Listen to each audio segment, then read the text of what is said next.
All right, so what's interesting about Global Accessibility Awareness Day and the kinds of events that we put on for Global Accessibility Awareness Day is that we talk about things like accessibility and accommodation, assistive technology, but we also ground our conversation and the kinds of projects and examples that we show in universal design and universal design for learning framework.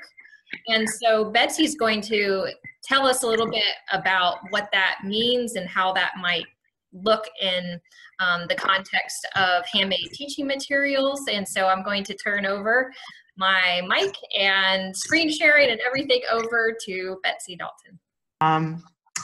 I had a great opportunity to write the first chapter in this book. And the purpose that I have for this chapter is really to introduce the theories and the foundational frameworks that are important to understand so that we can, use the materials effectively that are included in the book. I also wanted to lay a conceptual groundwork to help guide readers as they were reading the book, and to help readers to think about how they might use the materials in the context of learning. So why is this important? Well, things are only as good as when we really know how to use them well. So we need to have a context within which to think about all of these great ideas that are included within the book, and in a place to put them within our instruction. So that's really the focus of the introductory chapter that I've written here, Diversity and Disability, for the book itself. So I want to start off just talking about this idea of handmade materials. When I first heard the term, I didn't quite know where to put that term, because to me, when I think about handmade, I kind of think about things like this, things that are physically made by hand. And it's really not a term that is that common in relation to education here in the US. But as I dug deeper, what I found was that handmade materials is really the term that's used in Japanese legislation to describe materials that either come from scratch or meet the needs of differing learners. So really, it's materials that can be customized or are customized, materials that can support varied learning needs, materials that might be very low-tech, mid-tech, just use electricity in some way, or very high-tech. And honestly, it really is quite similar to the definition of assistive technology that we use commonly in the US. And one of the things I wanted to mention here is that we need to be cautious when we are hearing these various terms, because sometimes a term that's used in one particular country may have a very different connotation than it has in another country. So as we branch out across the globe and we start to work with others, we really need to be sure that we understand clearly what the term means in the context of the country that's speaking about it. And sometimes it comes from translation, direct translation of language from one language to the other. But it's just something to be cautious about, because we are doing so much more work on the internet and work internationally, which is a wonderful thing.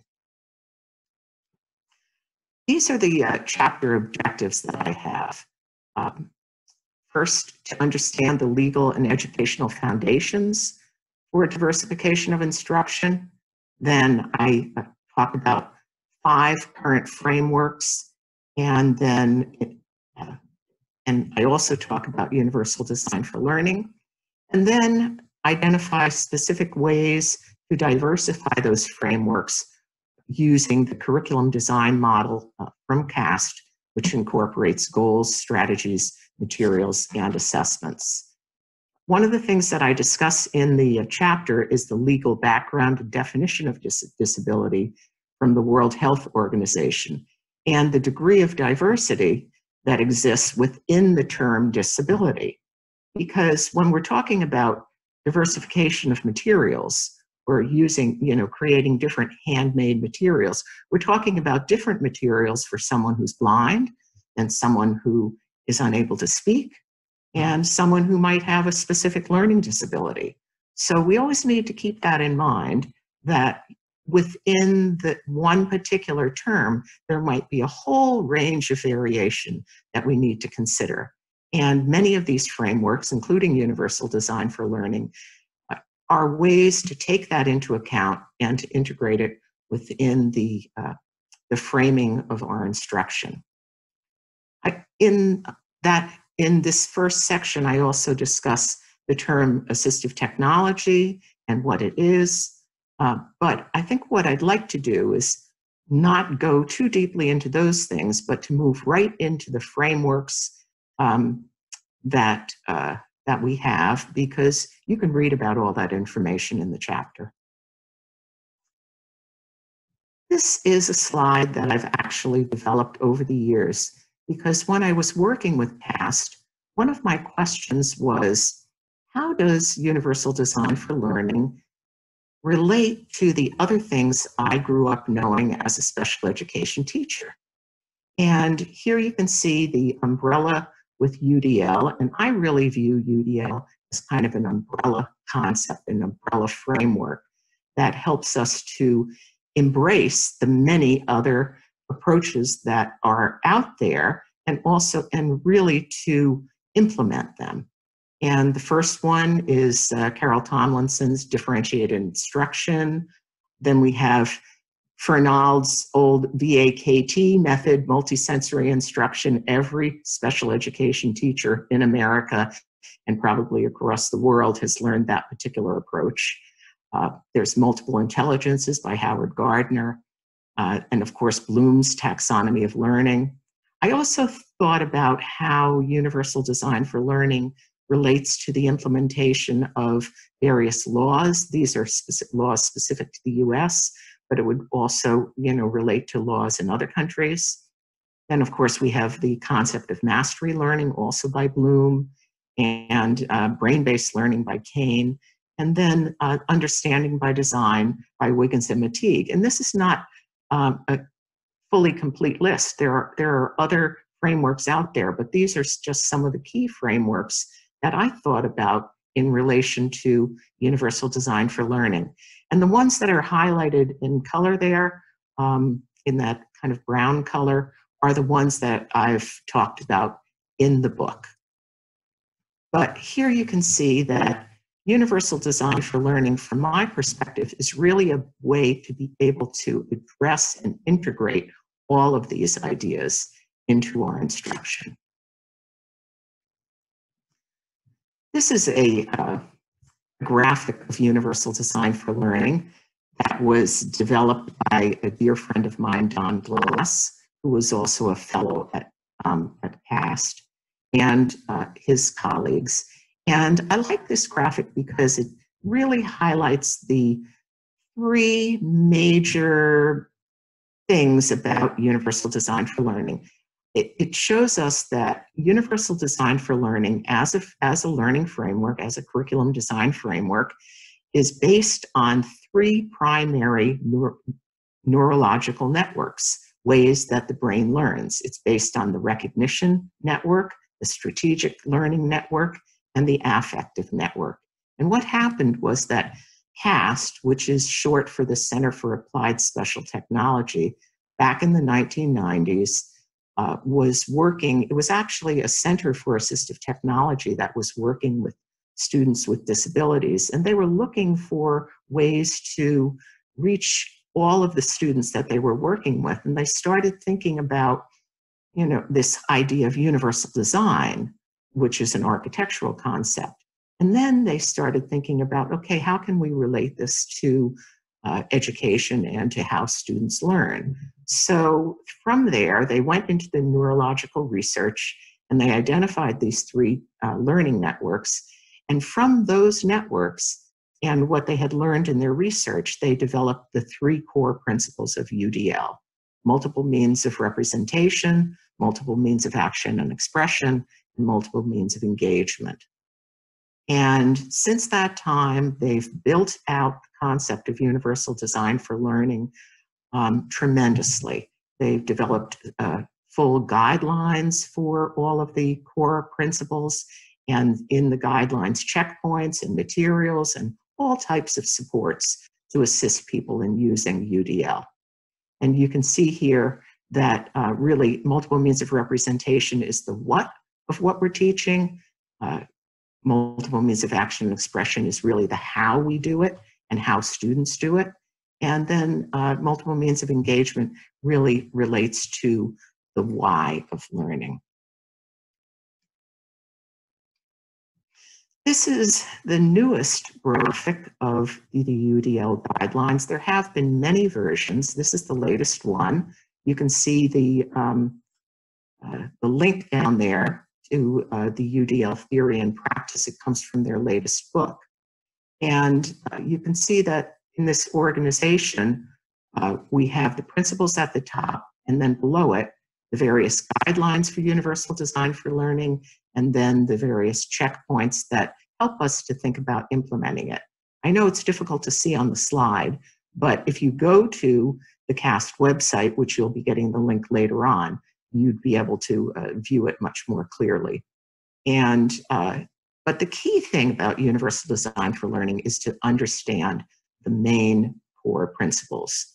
That what we need to do is we need to provide multiple means of engagement, we need to provide multiple means of representation, and we need to provide multiple means of action and expression in order to address the natural variation of learning that's in everyone's classroom. This is also a design model from CAST, and this is the 4 components of curriculum design. And the way that these things work is we take the principles, but in order to implement the principles, we need to figure out what to do with them in the classroom. So here with this curriculum model, we basically have the 4 primary components.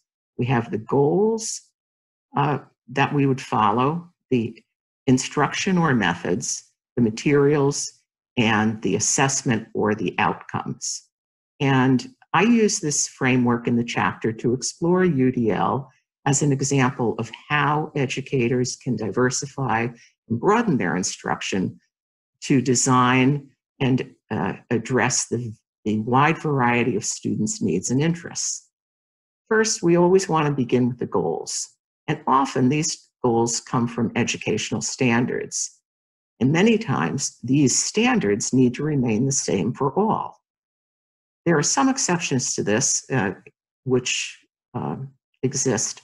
Particularly, we might have different goals if a student is on an IEP or an individualized educational plan, but in addition to that, they still need to meet the standards.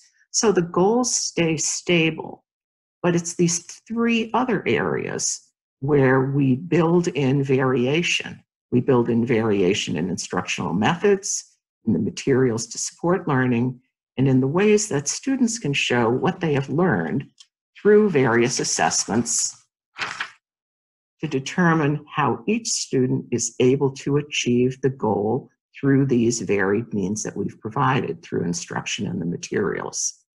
Now you can see there it says front-loaded, and I always put that up because UDL is a front-loaded model, which means that what teachers need to do in order to achieve universal design for learning in their classroom is work on the design of their instruction up front, work on putting in the variation into that design so that when they get to the classroom, their instruction contains sufficient variation in order to address the needs of the students who are there, rather than just providing instruction in one way and then realizing that students are not able to understand the materials, and then you have to go back and retrofit and modify your materials.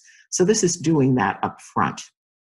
And there you see the CAST website, If you go to the CAST website, there are wonderful materials, and there are so many links that you will be amazed at how much information is there about universal design for learning. They've been working with UDL for more than 25 years and really are a wonderful resource. And they have information about guidelines, information about advocacy, research, and many, many resources.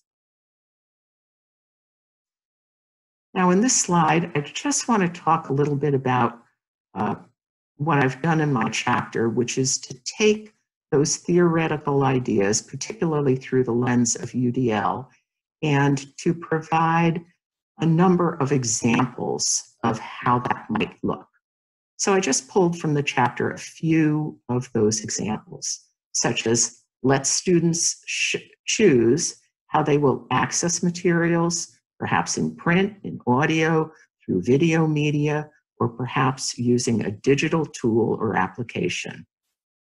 Or another one is, in order to address visual materials, we might want to vary their visual characteristics, such as the size, the contrast, the color, the layout, or the spacing of the print. Or if we use multimedia materials, we would want to choose closed caption videos for presentation, or use captioning tools in order to develop customized videos with captions. We'd want to explore video options from various online sites like YouTube or Vimeo. Consider the length and the nature of the visual symbols, whether they're pictures, graphics, or real images. What kinds of symbols do I feel that the students will be most able to relate to? And consider all those things when we're selecting the videos. There are many more specific examples included in this chapter, and all in the context of the UDL core principles, multiple means of engagement, representation, and action and expression, and also in the context of that curriculum design model that I just presented: goals, methods, materials, and assessment. So that's really the brief introduction to Chapter 1 of Handmade Teaching Materials for Students with Disabilities, which is the focus of our webinar this evening. And I thank you very much for your attention.